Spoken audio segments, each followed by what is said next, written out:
of the blood going through the tubules that the pH is tested. You see, we only filter out 1.5 litres of urine a day, but out of these filtering units, 1,800 litres is filtered out. So where does that go? There's a reabsorption here. And it's in the reabsorption area that pH is being monitored. So let's say the pH of the blood is getting too acid, and we'll look at why that is in a moment. Then extra acid is dropped into the tubules to be urinated out. Hello and welcome back. I'm Barbara O'Neill, and if you're over 50, it's time to start paying close attention to your kidney health. Many people don't realise how vital our kidneys are until something goes wrong, but by then the damage may already be done. Did you know early signs of kidney disease are often silent? They can sneak up on you, affecting everything from your energy levels to blood pressure. Today, I'll walk you through the essential signs of kidney disease you shouldn't ignore. This knowledge could be your first step in protecting one of your body's most hardworking organs. And as a special thank you for joining me today, we're giving away 100 free copies of my best-selling book to subscribers. So, if you haven't already, make sure to hit that subscribe button and leave a comment about why you want to win my best-selling book. Kidneys. The kidneys filter the blood. And they do it in quite a fascinating way. Let me illustrate.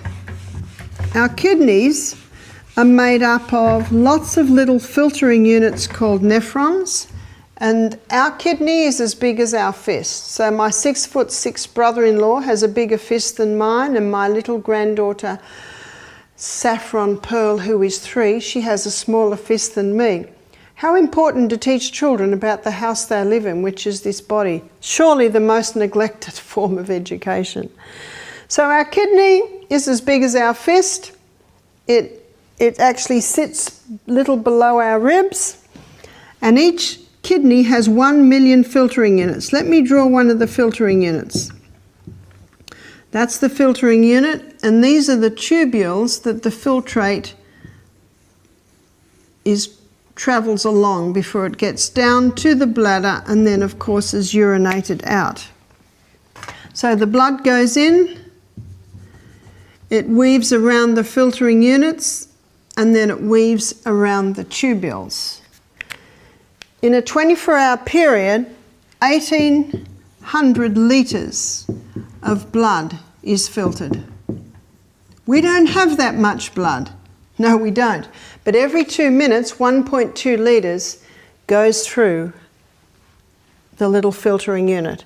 And out of that filtering unit, 180 litres of filtrate is filtered out.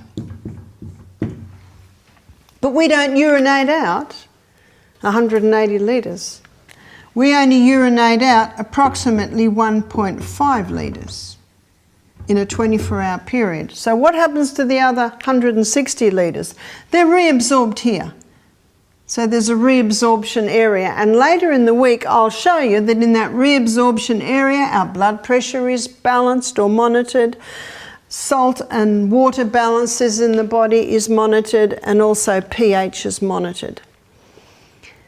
So you're understanding this gives you an idea of what the kidneys need. The kidneys need water. Because when you drink adequate water, it keeps your blood nice and thin, and it's a lot easier for that little filtering unit to filter your blood when the blood's nice and thin. So we need to be drinking at least 2 to 2.5 litres of water every day.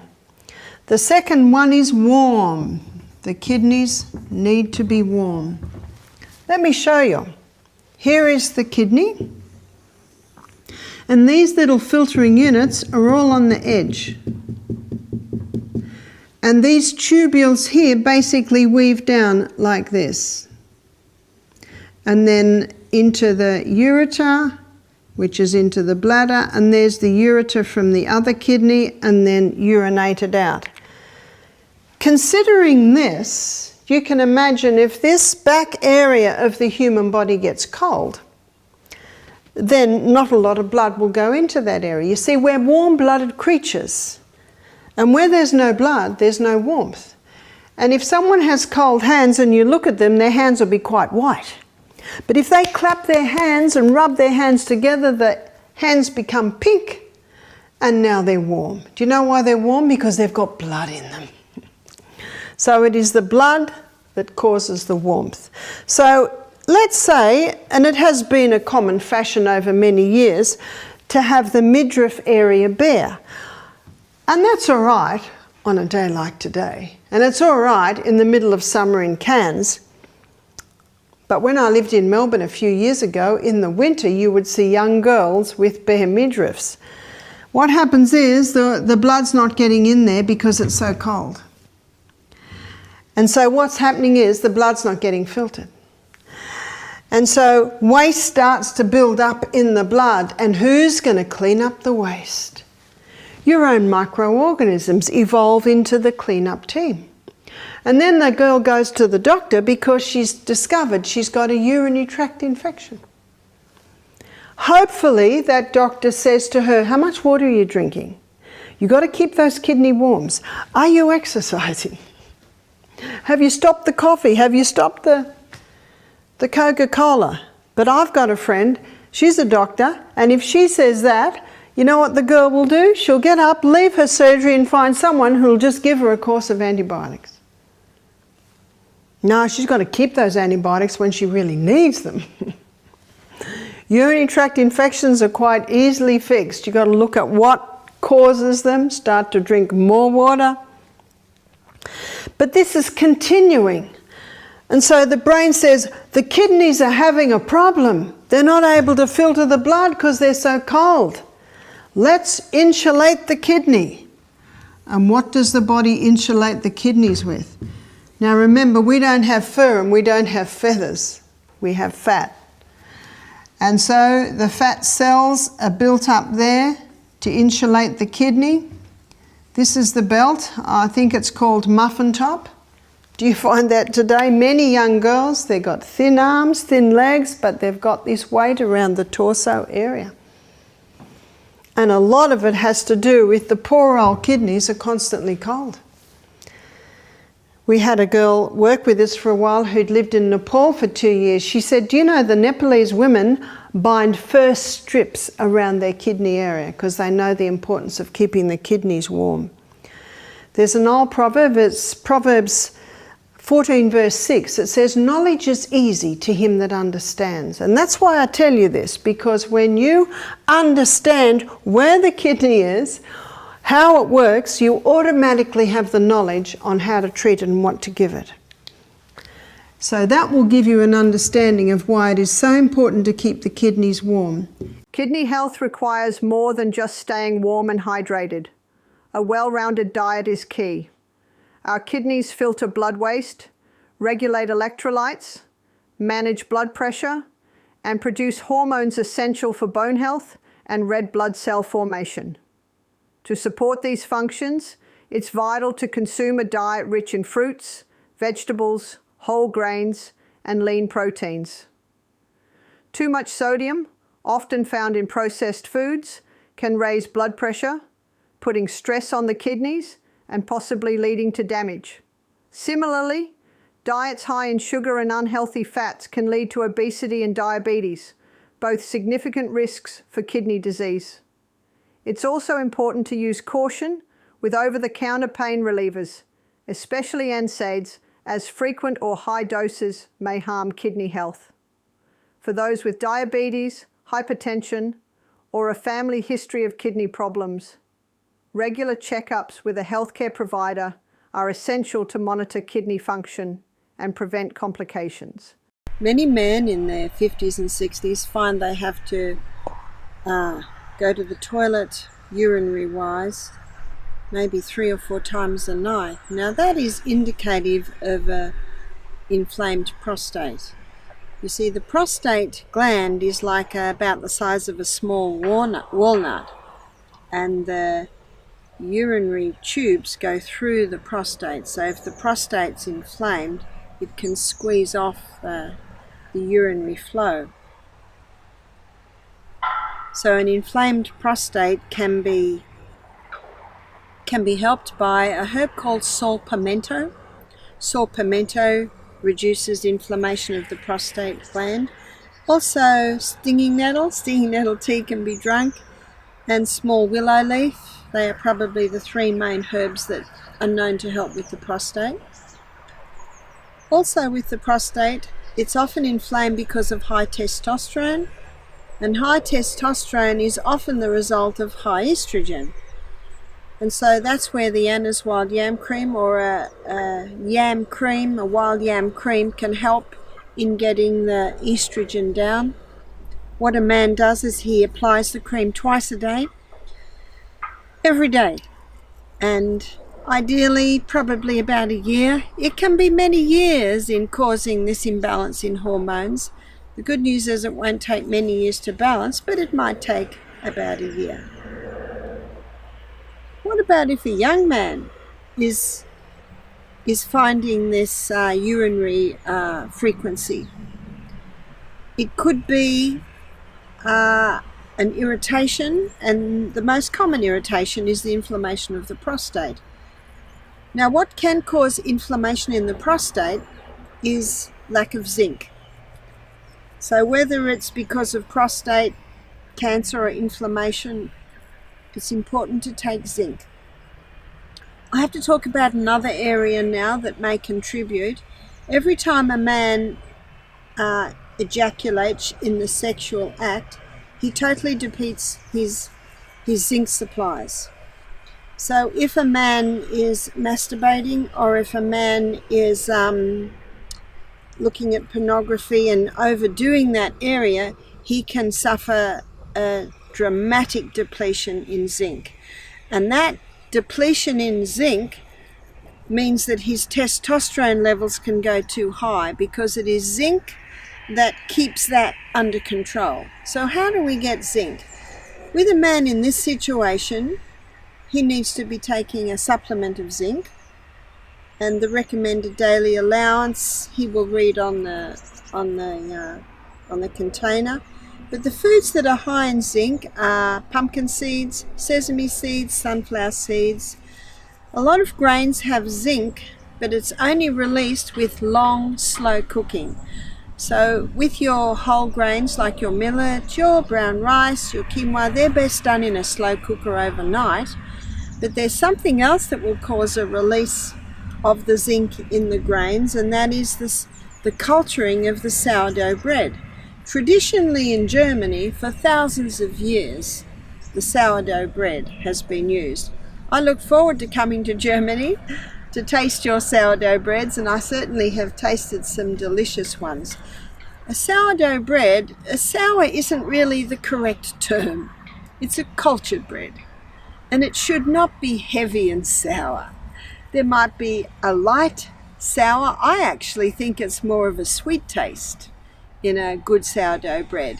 So the culturing process that the sourdough or the culture goes through is it breaks down the protein or the gluten in the grain, making the grain more digestible, but it also causes a release of the zinc that is often locked up in the grain. So it's important also to know that. I also advise people with urinary frequency not to drink a whole lot of water at once. So it is better to drink little by little by little. I'm a little bit thirsty, so I'll give you an illustration. That's a couple of mouthfuls. This is an 850ml bottle, and I aim to drink one of those before breakfast. I aim to drink one of those before lunch. Now let's dive deeper into the connection between urinary health and kidney function, because here's a truth that's often overlooked. What we eat has a profound impact on both. Zinc, for example, is essential for prostate and kidney health. It's a mineral I often find people lack, especially with today's processed diets. Foods rich in zinc, like pumpkin seeds, sesame seeds, and certain grains, do more than just support hormones. They help protect kidney tissue from inflammation and damage.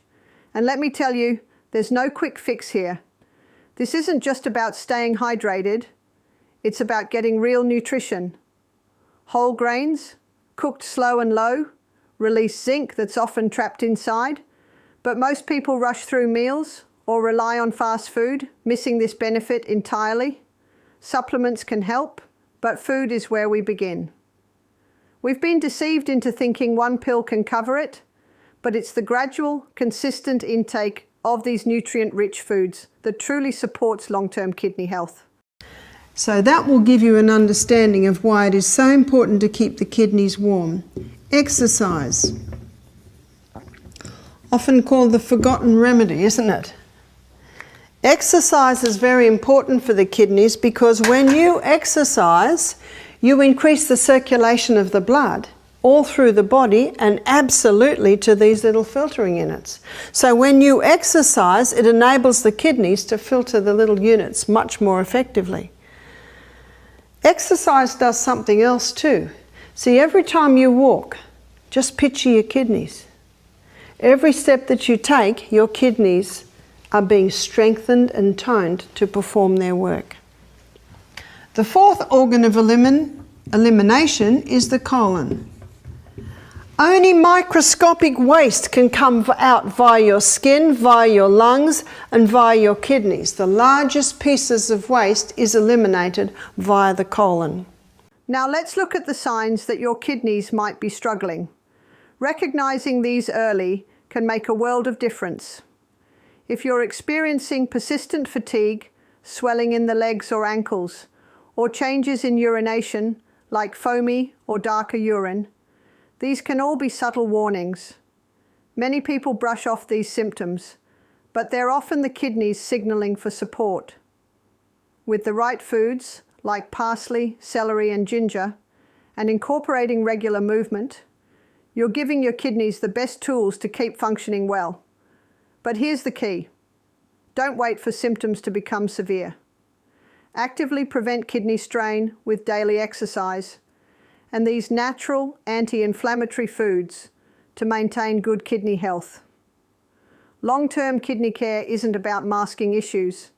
It's about addressing the signs early and nurturing these vital organs every day. So you can see why the kidneys are the other organ that help to balance the pH. Even though the blood cannot change, the pH of the cell can. The pH of the cell should be approximately 6.5.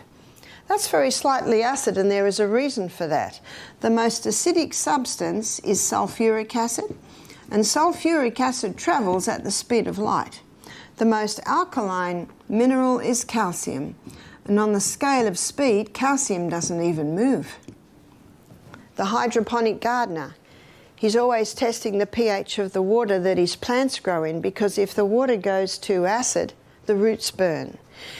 If the water goes too alkaline, he doesn't get the speed of uptake of minerals out of the water and into the plant. So you can see that very slightly acid is important for the speed of all those little chemical reactions that are, millions of them are happening right now. Have you ever had a swimming pool? You have to test the pH every morning, because if the water goes too acid, the pipes corrode. If the water goes too alkaline, algae grows on the pipes. So just as for the hydroponic gardener, and just as for the swimming pool, the pH of the human body is important, because at different pHs, diseases grow. And at different pHs, it's very hard for disease to grow. Let's get real. Most people overlook the simple needs of their kidneys until it's too late.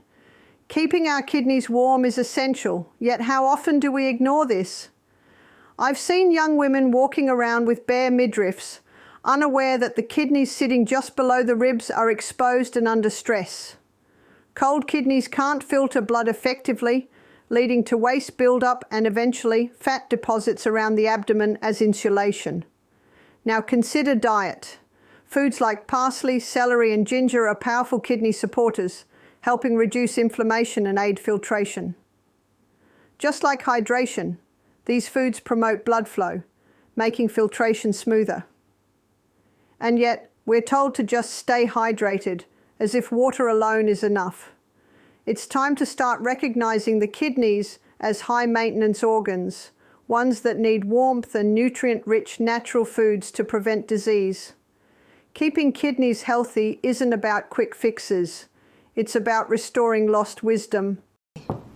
Proverbs 14 verse 6 states, "Knowledge is easy to him that understands."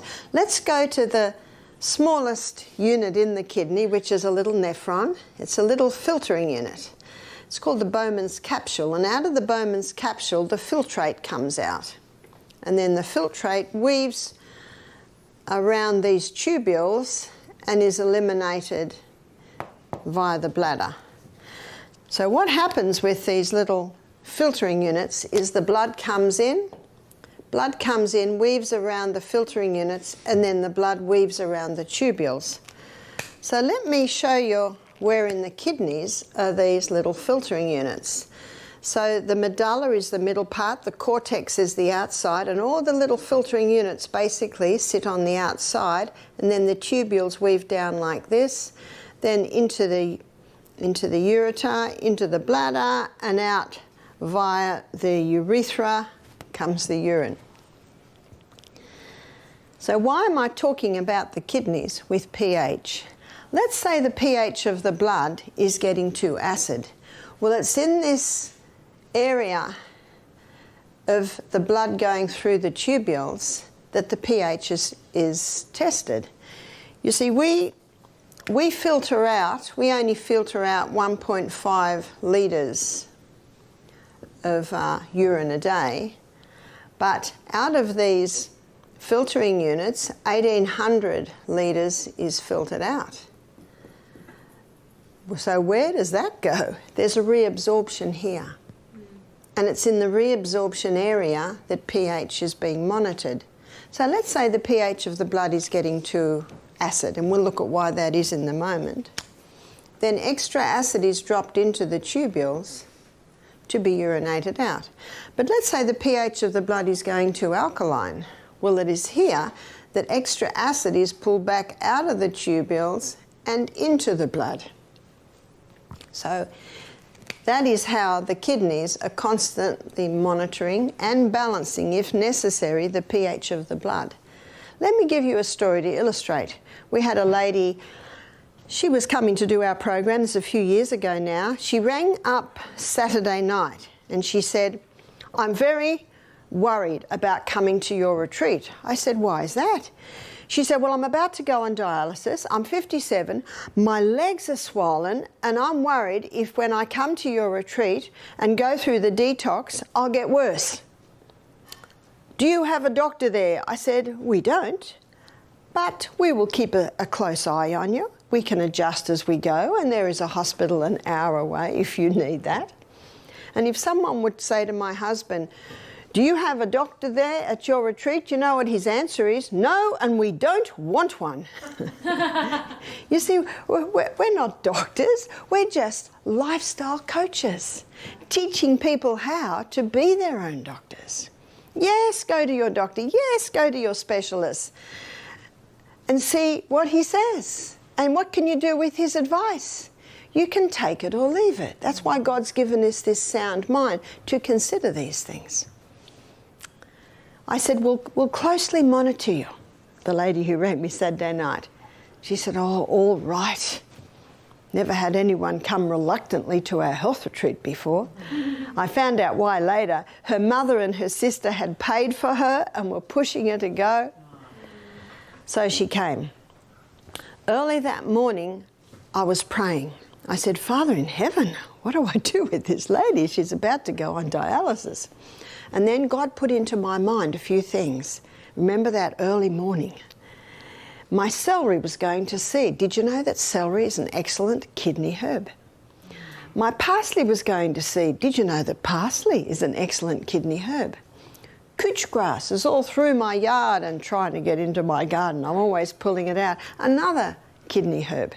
So I gathered all of this, and what I did was I made her up a litre or a quart of tea every day with the celery seed, the I just put the tops in. And I put some ginger in there to make it taste a little bit better so it didn't taste like grass. As I'm consulting with this lady, I discovered that she only drinks 2, maybe 3 glasses of water a day. She would say, look at my legs. There's too much water in my body now. Can you see that reasoning? It's because she's dehydrated that the body is actually unable to handle that water.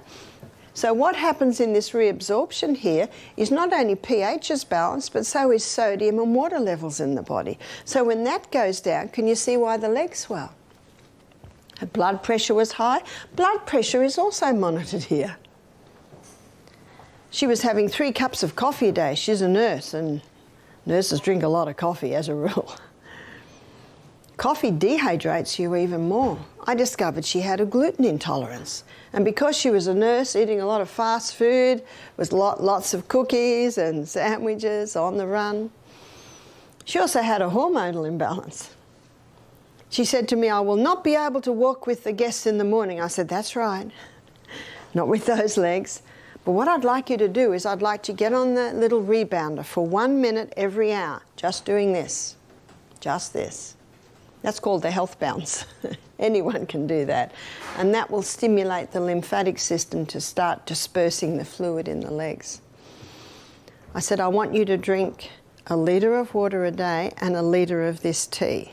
And that was far more than she was usually drinking.